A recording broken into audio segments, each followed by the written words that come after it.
My name's Grant Walker, and just 3 weeks ago, I walked out of a house I paid for but never truly belonged in. Funny thing is, I didn't realize how loud that silence could be until I landed in this tiny apartment. Not just the kind of silence that fills a room, but the kind that settles in your mind and stays there. The heater rattles like it's coughing up its last breath, the walls are thin enough to hear someone sneeze next door, but it's that mental quiet that gets you. The quiet that finally comes after years of walking on eggshells. Like a stretched rubber band snapping, quick, sharp, and final. No big blow-up, no shouting match. She didn't raise her voice. Neither did I. It was one of those arguments that creeps in slow and ends like lightning. It happened, fittingly, in her mother's living room. Sienna never could cut the cord from that place. Even after the wedding, she clung to it like it was sacred. She called it home. I always felt like a tenant on extended stay. You don't even try anymore, she said, arms crossed like she was waiting for me to confess to a crime. Try what? I asked. Pretending we're not bankrolling your entire family every damn month? That was the match. Her face went red, eyes narrowed, and then came the verdict. Get out. And don't come back. No hesitation. No second chances. Just that. So I left. Didn't argue. Didn't pack. Just grabbed my wallet, my keys, and the shirt I had on. I didn't bother to check if she meant it, didn't wait for her mother, Queen Lorraine of silent judgments, to weigh in. She just stood there, lips pursed, like she was watching the garbage truck take out something long overdue. Now here I am, living on a beat-up couch in a drafty apartment that smells faintly of a stranger's dog. The fridge is full of takeout and the space is barely bigger than a hotel room. But for the first time in years, I can actually breathe. It's the smallest place I've ever lived, and somehow it feels massive. Because it's mine. My phone buzzes on the table, jittering like it wants to escape the whole scene. Sienna's name lights up the screen. I let it ring. Earlier, it was her mom. Before that, her cousin Julian, the guy who only remembered I existed when he needed a lift or a loan. Now they're all suddenly concerned, like I vanished with something they owned. They don't want me. They miss the resources. So I ignore them. Every call, every "can we talk?" Every guilt-laced message. Silence is my reply now. For the first time in my life, I'm not the fixer. I'm not the ATM with emotions. I'm not the guy smiling through insults dressed up as dinner table jokes. I'm just me. And honestly, I didn't know what that felt like until now. I used to be Grant Walker, the dependable one. The one they married into. The one they counted on but never counted as one of their own. I wasn't a husband. I was an investment. Yeah? I eat what I want. Stay up as late as I like. Watch garbage movies with no one beside me sighing in judgment. Nobody's commenting on my tie or mocking me for skipping yet another fake networking dinner. And the wildest part? I don't feel empty. I don't feel like I lost something. I thought I'd be grieving her. But I'm not. I'm missing myself. The man I was before I started covering for everyone else's messes. The guy who dreamed of building something real, not financing a fantasy. I reach for my phone, not to answer, but to block another number.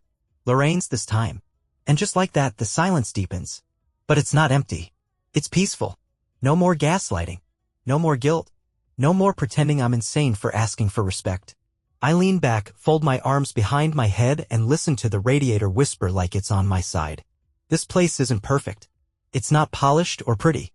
But it's honest. And right now, honest feels like freedom. 3 weeks ago, they tossed me out like I was nothing. But maybe that was the first time I was ever truly free. Let me show you how I ended up here. Let me take you back, before the silence, before the couch, before the goodbye, to the day I said I do and everything started unraveling. That part? Nobody ever talked about it. They wore wealth like a designer coat, but underneath, they were drowning in debt and time they hadn't earned. I wasn't raised like that. I grew up in a house where duct tape was a solution, not a shortcut. Where leftovers were a blessing and second chances meant using what we had. I started working at 16, part-time gigs after school, weekend shifts, anything that kept the lights on and pushed me closer to something better. College wasn't handed to me either. Scholarships, night shifts, and early mornings paid my tuition.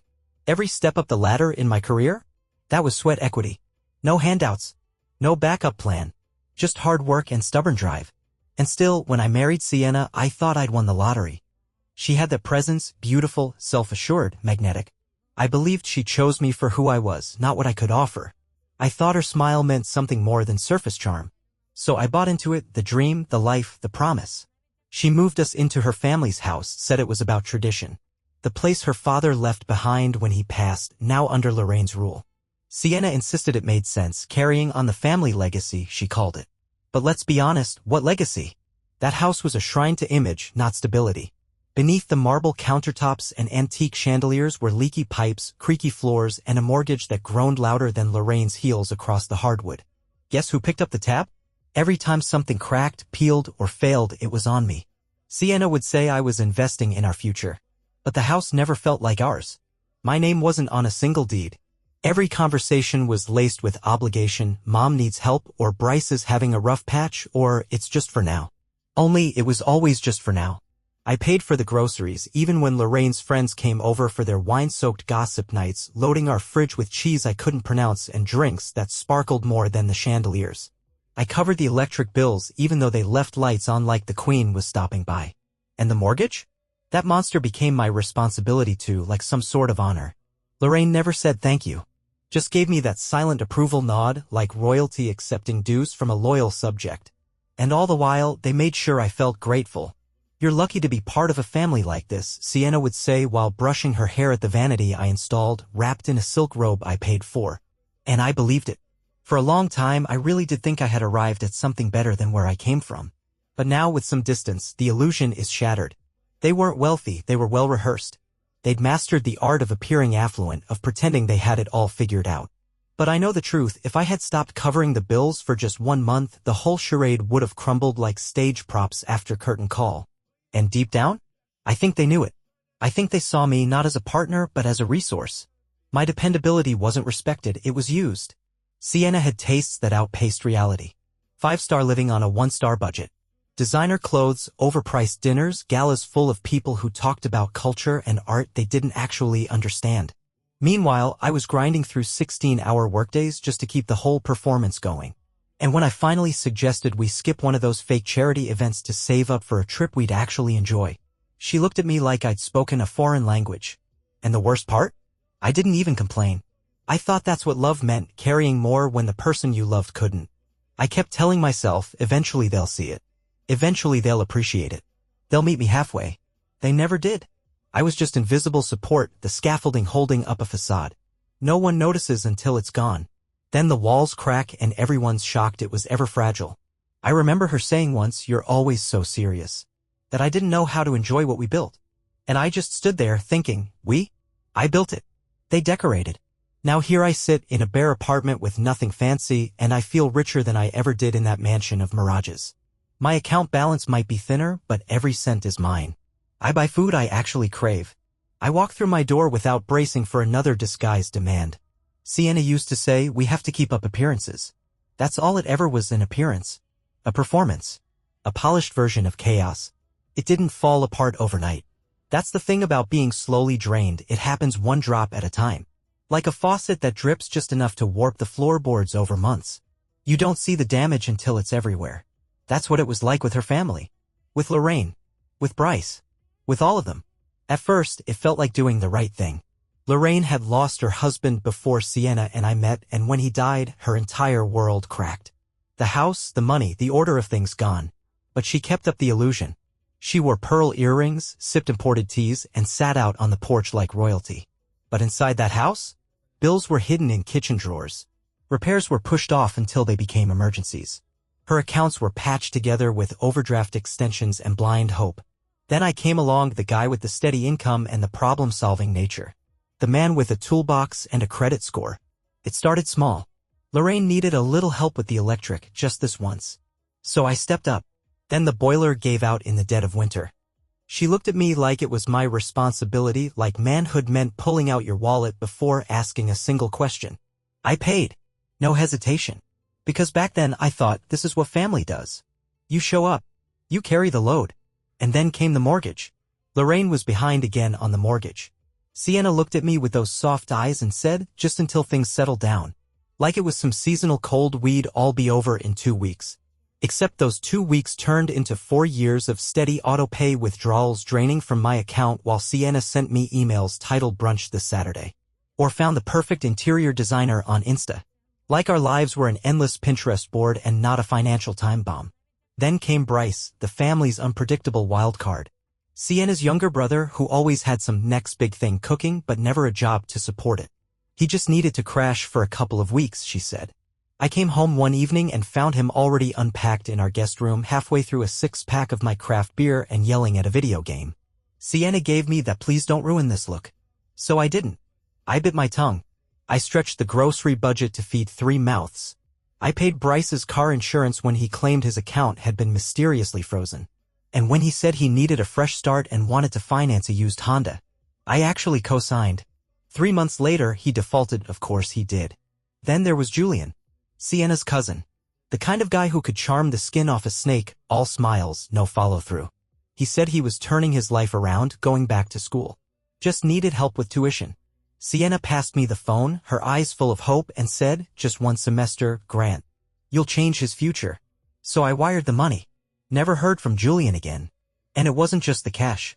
It was how they twisted it all to make me feel like if I hesitated, I was somehow disloyal. One pause, one breath too long before saying yes, and I'd get the full emotional guilt trip. Sienna would tilt her head and ask, "Seriously? After all they've done for us?" As if I owed them some kind of eternal gratitude. And what exactly had they done for us? Lorraine baked a cake for our wedding. Bryce once drove Sienna to the hair salon. That was the grand ledger. Every single time I gave in, it felt like a test. If I said yes, I was loved. If I said no, I was the cold one. The selfish one. The outsider. Family helps family, Sienna used to say, like it was scripture she was anointed to preach, and I was the sinner who needed saving. And the worst part? I believed her. I convinced myself that generosity would earn their respect. That loyalty meant always showing up no matter the cost. That one day someone would turn to me and say, "We see you. We appreciate you." But I wasn't building a bond. I was feeding a machine. A machine that ran on guilt, appearances, and my income. You want to know what I remember most? The looks they gave me after I agreed to help. It wasn't gratitude. It wasn't affection. It was just relief, like a problem had been handled, like the check had cleared. And then they'd all go back to sipping champagne, pretending everything was fine, while I stayed up late figuring out how to cover next month's damage. I used to think that being needed was the same as being loved. It's not. It's just being used until there's nothing left. Being convenient isn't affection. Being dependable doesn't mean they care. I was the hand that kept feeding them, and the second it started bleeding, they looked the other way. Now I'm here, in this old apartment with crooked blinds and peeling walls, and for the first time in years, not a single dollar has left my hand that I didn't choose to give. No surprise texts about flat tires. No cousin in crisis moments. No emergency bills disguised as bonding. Just me. My rent. My fridge. My peace. And God, that silence feels expensive, like I've finally bought back pieces of myself. It didn't even take a massive fight to get here. That's the part that always sticks with me. It started small, a charge on the credit card. It was a dinner Sienna threw for one of her friends, a private chef, gold-trimmed menus, custom florals. Nearly $1,000 for a birthday party that wasn't even ours. She never asked. She never had to. She just booked it, smiled, and assumed I'd cover it like I always did. When I saw the charge, I didn't yell. I simply held up my phone and asked, "Did we really need to drop that kind of money on a dinner that didn't involve us?" She rolled her eyes, waved her hand like I was being ridiculous. It was important, she said. It was her 40th. Besides, I didn't have time to plan something cheaper. And then she said it, the part that stuck. "You don't know how hard it is to impress people like her." Impress. That word again. With Sienna, everything came back to how we looked. The optics. The staging. The illusion. And the second I suggested a home-cooked meal or a normal reservation, I was the killjoy. The guy making us look average. That moment, we were back in her mother's living room, because of course we were, after some brunch detour, standing in that space I never claimed as mine. And I said it calmly. "We can't keep living like this, Sienna. This isn't sustainable. We've got responsibilities." Her jaw tightened. Her whole body shifted like a storm was brewing under her skin. The polished mask cracked, just a little. "You're always criticizing me," she snapped. Like I'm some spoiled brat who doesn't understand money. I didn't respond. I didn't need to. Because that's when I knew she didn't want a partner. She wanted a provider who never asked questions. And what happened next? That's where it all came crashing down. We both knew the truth. She didn't really understand money. Not in the way someone does when they've had to count coins at a gas station or stretch $20 through the week. She never had to hustle for a paycheck, never stayed up calculating how to pay rent and buy groceries. She didn't get what it meant to budget, to prioritize, to sacrifice. And when I stayed quiet, that's what pushed her over the edge. Her voice rose, sharp and pointed like a blade. "You don't trust me," she snapped. You've never been one of us. You've always resented me for having more than you ever did. That's when it hit me. After all those years, after every bill I covered, every weight I carried for her and her family, she still didn't see me as her equal. I was never a partner. I was the outsider. The handyman. The help. I should have walked away right then. Should have picked up my pride and left it all behind. But something inside me, some stubborn ember of hurt, refused to stay silent. So I said it. Resent you? No, Sienna. I resent myself for ever thinking you were different. And that was the final crack. Her face turned to stone. Her voice dropped low, quiet, and deadly. Get out, she said. And don't come back. 14 words. No emotion. No second thoughts. Just cold steel. I glanced over at her mother, Lorraine, sitting on the edge of the couch like she was watching a courtroom drama. Arms folded, mouth tight. Not a word from her. She didn't flinch. She didn't stop it. She just watched like she'd been waiting for this moment since the day Sienna said, I do. I stood there, frozen in the weight of it all. My pulse thudding in my ears. My fists clenched. My heart beating slow and loud. I looked at Sienna, the woman I once pictured growing old with, and there was nothing. No grief. No pain. Just that same icy stare. Like I was a stain on her pristine white life. I thought about saying something. One last word. Something to make the moment feel less empty. But nothing came. No begging. No raised voices. No tears. I didn't even ask if she meant it. I didn't ask for a bag or a ride. I just turned around, stepped out the front door, and walked away wearing the same shirt I'd had on that morning. And with every step toward my car, I felt the weight of 6 years begin to lift, like finally setting down something I didn't realize I'd been carrying. For half a second I expected to hear my name. To hear her call after me. To say she didn't mean it. But the door stayed closed. Just like her heart had been for years. And that right there, not the dinner, not the shouting, not even the cold goodbye, that was the moment it all became clear. In that heavy, echoing silence, I realized just how easy it was for them to erase me. Because I was never a person to them. I was a utility. A credit line. A backup parent. A walking fix-it man. And the second I stopped playing the part, I became disposable. I got in the car, turned the key, and drove. No direction. No plan. And to my surprise, I didn't cry. I thought I would. God knows I expected to. But all I felt was stillness. A bitter kind of peace. That night, I found a cheap roadside motel. Paid in cash.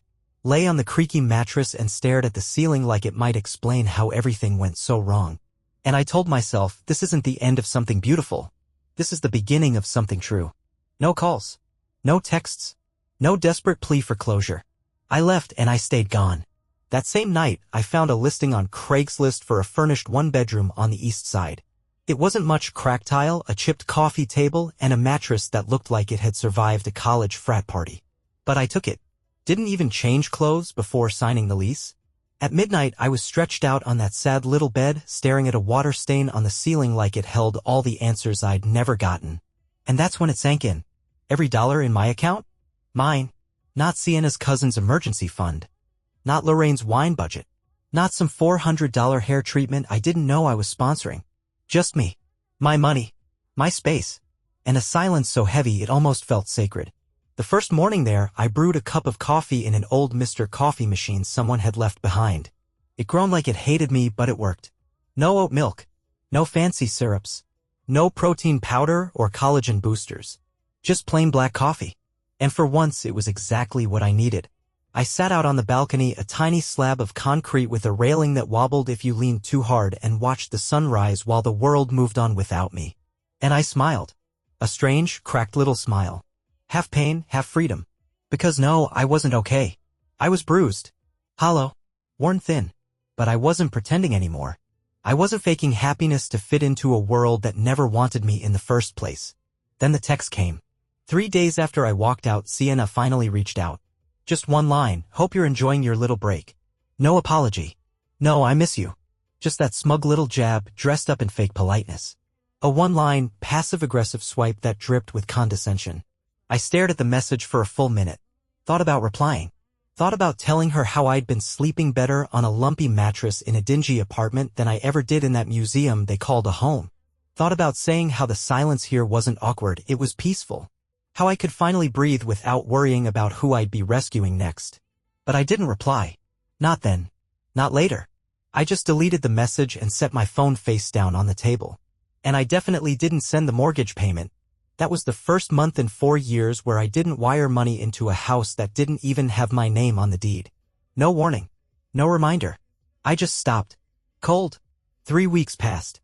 In that time, I relearned what it meant to be a person, not a provider, not a fixer. Just me. I made spaghetti. Not some truffle oil risotto from a pretentious cookbook, just honest, simple pasta. I picked up a book. Took long walks. Not once did my phone buzz with a Bluetooth call from Lorraine acting like her voice was gospel. Then it came, her text. Of course it was her. It was always her when reality came knocking. No call. Lorraine didn't do calls. That would mean showing emotion. Instead, she sent a perfectly typed, soulless little message. Hi Grant, the bank says the mortgage hasn't been paid this month. Can you please take care of it before they report us? No, how are you? No, we miss you. Nothing even remotely human. Just a task, as if I was still on salary. I stared at the message and laughed. A real laugh. Loud enough that the guy upstairs, the one who sounded like he was breakdancing in steel-toed boots, paused whatever stomp session he was on. I could picture Lorraine, perched at that marble island I paid for, sipping her imported tea, pearls tight around her neck, real or fake, who even knew. Sitting there, thinking, of course he'll pay. He always does. But this time? I didn't. Instead, I wrote the simplest thing I could. Oh, I thought I wasn't part of the family anymore. Send. Then for good measure, I added. You said never come back. I'm just following instructions. Sent. Read.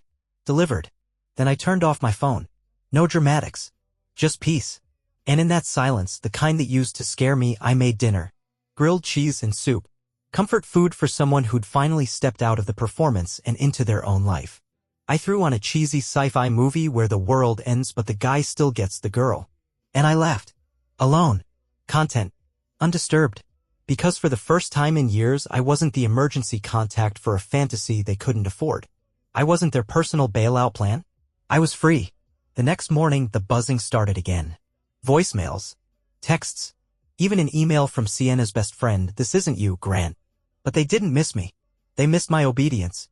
My willingness to bend. That Tuesday felt like any other.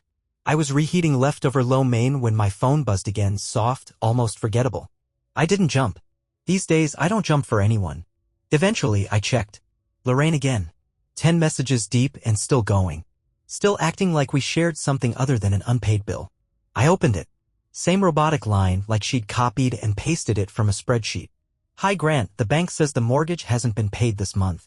Can you please take care of it before they report us? No, please forgive us. No, are you okay? Not even a fake warm sign-off. Just a cold directive. Like I was her IT guy, expected to patch up the glitch that threatened her perfect facade. I stood there holding a forkful of lo mein, staring at the screen, and something in me shifted. Not a crack. More like a release, pressure finally hissing out after being sealed up for years. This wasn't bold. It was delusional. This was Olympic-level entitlement. She wasn't asking how Sienna was doing. She wasn't worried about how I was coping. She wanted me to clean up the mess. Again, I could see her in my head, posed at that overpriced kitchen island, texting me with one hand, sipping espresso with the other, sure that I'd cave, just like I always had. And yeah, that used to be true. Not anymore. I didn't hesitate. I tapped out my response. Oh, I thought I wasn't part of the family anymore. Send. Then, without even thinking, I added, you said never come back. I'm just following instructions. Send. I stared at the screen, watched the read receipt pop up, and then I locked my phone and let the silence speak for itself. I turned my phone off completely. I already knew the storm that was building, and I wasn't about to sit front row for it. Instead, I went back to the couch, picked up my fork, and finished those cold noodles like they were a quiet victory. That night, best sleep I'd had in weeks. No guilt, no mental replays, just deep, undisturbed rest. The kind where your body finally realizes it doesn't have to brace for impact anymore. By morning, my voicemail was full to bursting. I didn't even have to hit play to guess the voices behind them. Lorraine, Bryce, probably Sienna, too. Sure enough, I scrolled and there she was. 2 missed calls, 1 voicemail. I didn't listen right away. I made coffee first. Opened the window. Let the breeze roll through my tiny apartment like it was clearing out the last ghosts of that house. Then I sat down, exhaled, and pressed play. Her voice was shaky, not sad, just irritated. Like she couldn't believe I had the audacity to stop playing along. Grant, this isn't funny. You're being immature. This affects more than just you. It affects all of us. All of us. As if I was still part of their inner circle. As if getting thrown out like garbage was just a misunderstanding that could be fixed with a phone call and some emotional blackmail. I deleted the message before she could finish. I didn't need the rest. I knew the rhythm by heart. Guilt, gaslight, blame, repeat. Their family's greatest skill was rewriting the present before it had even finished happening. Later, I checked my email, one from Bryce, full of half-hearted lines like, "You know how mom gets, and let's squash this." Like this was a sibling spat over a borrowed hoodie, not 6 years of being used and discarded. I didn't respond. Instead, I opened my banking app, and for the first time in what felt like forever, I smiled. No massive auto drafts. No cryptic charges labeled event fund or gift deposit. Just rent, utilities, me.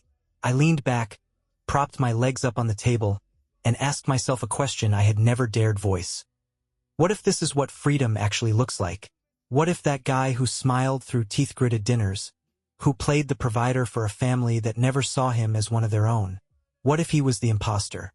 And this guy, this quiet man eating instant noodles with a full heart and a clear mind, what if he was the real me? It wasn't a comfortable thought, but growth never is.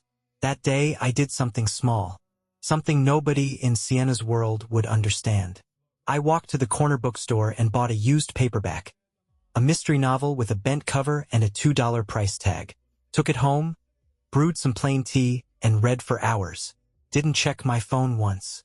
No one had ever taught me that peace didn't need to come with a price tag. That you could build a life with no espresso machine, no luxury countertops. Just your no and the power to stand by it. Sienna's family still hadn't figured that out. But I had. And from that day forward, I promised myself I wouldn't let a single message steal that peace again. The next morning, my voicemail had officially given up. 42 unheard messages. My phone had turned into a digital monument of everything I walked away from. Desperation in disguise, obligation dressed as concern. I scrolled through the list. Sienna, Lorraine, Bryce, even Rhea, Sienna's best friend, the one who once told me I was a saint for putting up with them. I didn't bother listening to most of them. I already knew the script. This isn't just a fight. This affects everyone. You're better than this, Grant. That line, "This is bigger than a fight," stuck in my head. Rhea had said it in a long, rambling voicemail I half listened to while brushing my teeth. She was trying to sound neutral, but it felt rehearsed, like someone had fed her lines to deliver. "I know you're hurting," she said, "but don't let this ruin everything you've built with Sienna." Then came the one phrase that froze me. "You don't understand what's happening. It's deeper than just money. Deeper than money." That phrase lodged in my chest like a splinter I couldn't pull out. Because for me, it was always about the money. The never-ending leak from my bank account, my energy, my time. But maybe there was something else buried beneath all that entitlement. Something they never let me close enough to see. And for the first time, I didn't feel angry. I felt curious. So I picked up the phone, not to call Sienna, not to argue or accuse, just to get some answers. Cold. Hard. Truth. I dialed the customer service line for the mortgage lender. I'd been sending money into that black hole for years. The payments cleared. The house didn't foreclose. That was the full extent of my involvement. Until now. The woman on the line was polite, professional, a little too chipper for the weight of what I was about to ask.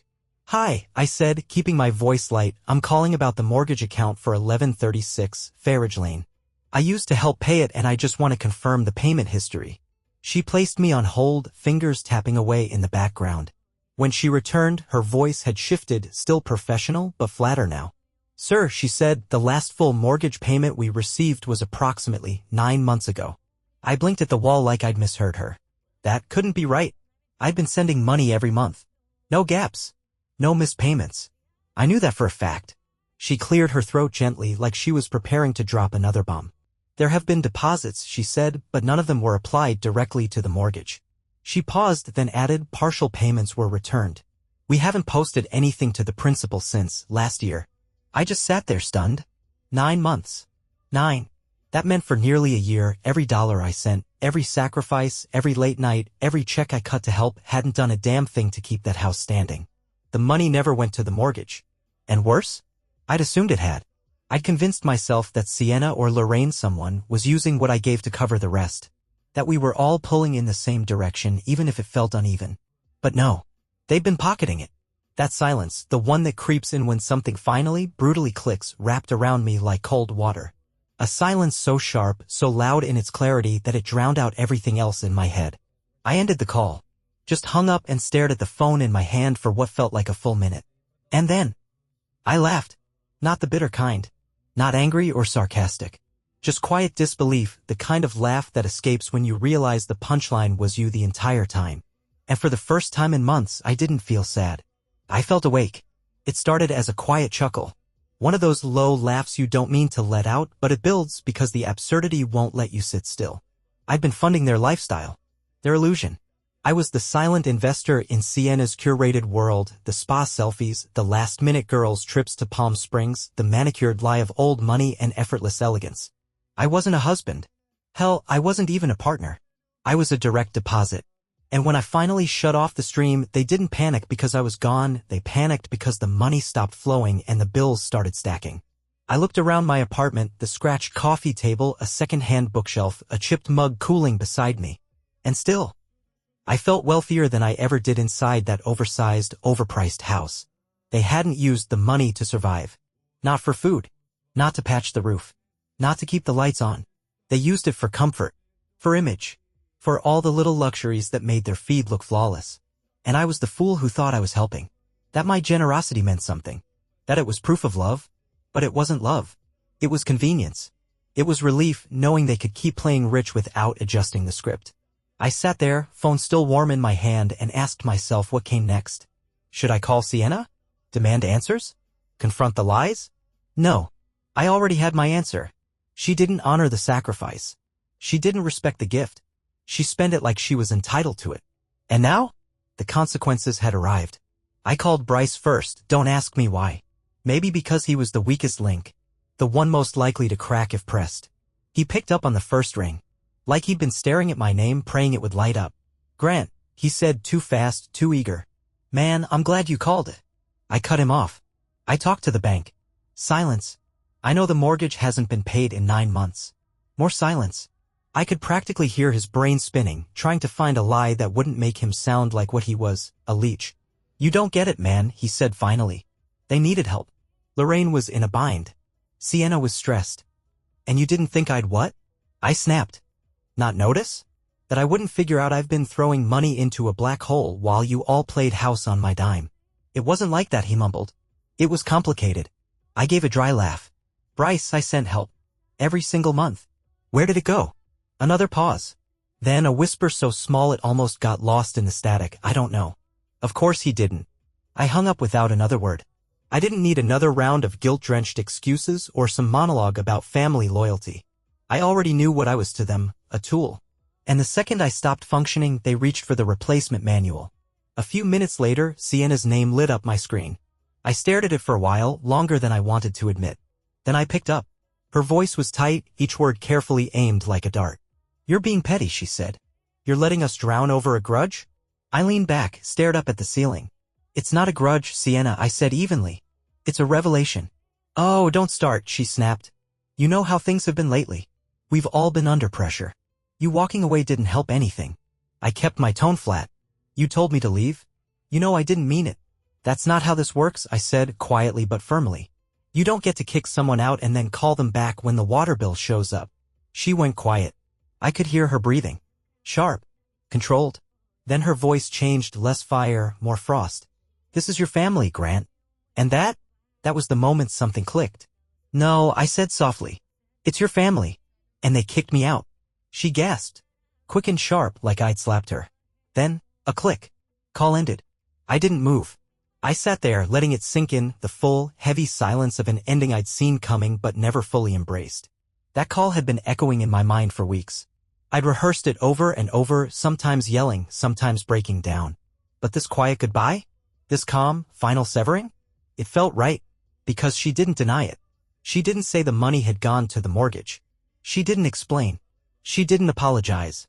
She didn't even say she loved me. All she did was try to assign me my old role again, the ATM with a pulse. And I finally said no. Not as a husband. Not as a partner. Just a provider. A patch for every crack. A living, breathing solution to all their problems. And I was done being that. After I hung up, I walked. No destination. Just me in the pavement. And the city, it felt different. Lighter. Like the weight of her memory had finally lifted off the streets. I passed a couple holding hands and didn't flinch. I saw a woman laughing into her phone and didn't hear Sienna's voice echo in my head. I just kept walking. Free. Unattached. Unburdened. Later that night, Bryce sent another text. You didn't have to go nuclear, man. I stared at it for a long time before replying. I didn't go nuclear. I went quiet. And that's what scares you. Because silence, when you're used to living in chaos, feels like destruction. But to me, that silence? It was freedom. It was control. It was the sound of choosing me for once. They could twist it however they wanted. Call me cold, selfish, unforgiving. But I wasn't the one who drained someone to their breaking point and asked for more. I didn't explode. I just stopped giving. And in their world, that was unforgivable. While folding laundry, my phone buzzed again. The glow lit up my small apartment like it had something urgent to confess. Lorraine. Of course. I didn't want to open it. I already knew what it would say. But curiosity is stubborn. I tapped it open. You'll regret this. If we lose the house, I didn't even read the rest. I stood there holding a wrinkled t-shirt in my hands, staring at the screen, and something inside me just clicked. It wasn't desperation. It wasn't remorse. It was a warning. A final stab from a woman who never learned how to ask, only how to command. That message wasn't a plea. It was a threat. And I was done being threatened. I typed 4 words. You lost me first. The house is your second loss. Then I blocked her. That should have been the last chapter. But life, of course, had one final page to turn. A few hours later, Sienna called. I didn't answer. Not the first time. Not the second. But the third? Something made me pause. I don't know what it was, just something in the way the call lingered longer than usual. So I picked up. I didn't say anything. Just held the phone to my ear and waited. Her voice came through the static, soft and cracked. She wasn't yelling this time. She was crying. Grant, she said, barely more than a whisper. Please, don't hang up. Just listen. I didn't speak. I let her talk. I didn't mean it, she said, voice trembling. That day, I was scared. Everything was falling apart. And I took it out on you. I said things I didn't mean. I closed my eyes. Let her words roll over me. And for just a second, something in my chest stirred, something I hadn't felt in weeks. Because once I loved her with everything I had. I had pictured a whole life with her. A home. Kids. Gray hair and quiet mornings. But then she kept going. We can fix this, she said. We can go to counseling. Talk it through.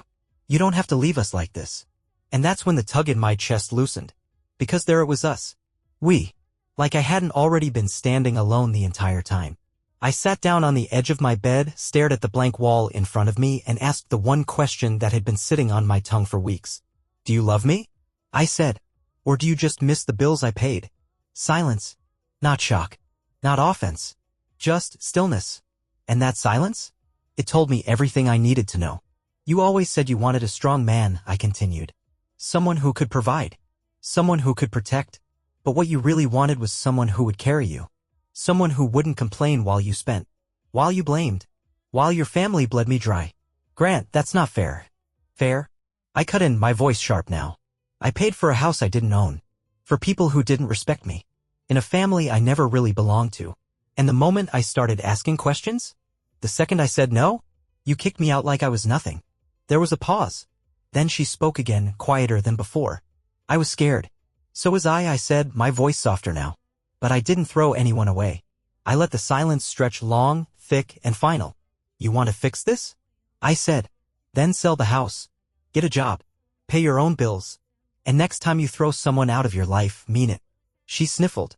I could hear her trying to hold herself together, probably curled up in that fancy kitchen I once kept running, surrounded by the crumbling ruins of a fake empire built on borrowed time. I didn't think you'd ever really leave, she whispered. And that made me pause. Maybe she was telling the truth. Maybe none of them, not Sienna, not Lorraine, not Bryce, ever thought I'd walk. Maybe they believed I was too locked in, too eager to be accepted, too desperate to matter, that no matter how badly they treated me, I'd always show up checkbook in hand, smile plastered on my face. But I did leave, and I wasn't coming back. I ended the call. No dramatic send-off. No last word. Just, done. Afterward, I sat in the dark. Let the stillness settle. Headlights flickered across the wall through the slats of my blinds like ghosts of all the nights I spent pretending things were fine. I didn't cry. I didn't rage. I just breathed. And that breath, it felt like the first honest thing I'd done in years. It's been a month now. 31 days since Sienna told me to get out. 31 days since I took her at her word. No arguing, no tears, no grand scene. I left like a man clocking out of a job he never signed up for. Quietly. Finally. Without looking back. And the world? It didn't end. Their world might have cracked, though. I've heard things not from them, of course. They'd never admit it. But mutual friends talk. The kind who balance between both sides, texting you at 2:15 a.m. with, I probably shouldn't tell you this, but... Apparently, the house is in pre-foreclosure now. The same house I paid for month after month. The one they lit up for Christmas. The one they filled with parties and called ours, but only when it benefited them. Funny thing about a house like that, it looks solid until the scaffolding is removed. And I was the scaffolding. Yeah? Lorraine's blaming Sienna. Sienna's blaming me. Bryce has disappeared. No one's owning anything. They're tossing blame around like hot coals, hoping not to get burned. Meanwhile, I wake up in a small apartment where nothing matches. And for the first time in years, I don't start my morning owing anyone anything. I cook breakfast in a pan that wobbles when it heats up. It's not gourmet. It's not filtered through some aesthetic lens for social media. But it tastes like freedom. I eat slowly now.